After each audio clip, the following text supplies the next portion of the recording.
আজ তোমাদের মিউজিয়ামের ভেতরটা ঘুরে ঢোকাই।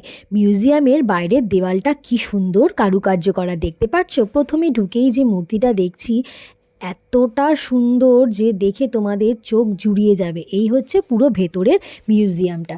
এখানে আগের বছরে যখন এসেছিলাম তখন কিন্তু বেশ কয়েকটা মূর্তি অন্যরকম ছিল, আজকে আরও নতুন নতুন দেখছি মূর্তি এসেছে।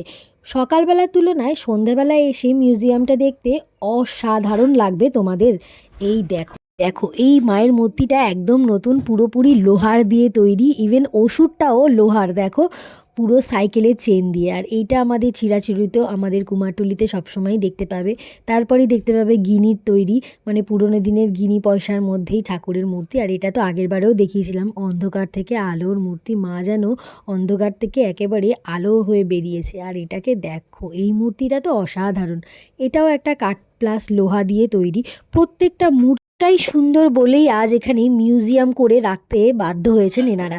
তবে তোমরা কিন্তু এসো অবশ্যই, মানে এতটা সুন্দর লাগবে তোমাদের। আর এই সোনাইকে দেখেছো, নাচতে নাচতে পাগল হয়ে যাচ্ছে, এত ওর ভালো লেগেছে। তারপরেই আবার বাইরে বেরিয়ে গেলাম, বাইরে বেরিয়ে সোনাইয়ের খেলতে খেলতে জুতোটা ছিঁড়ে যাওয়ায় ওর বাবার কাঁধে চড়ে বাড়ি ফিরছে, ফুচকা খেয়ে দিয়ে বাড়ি।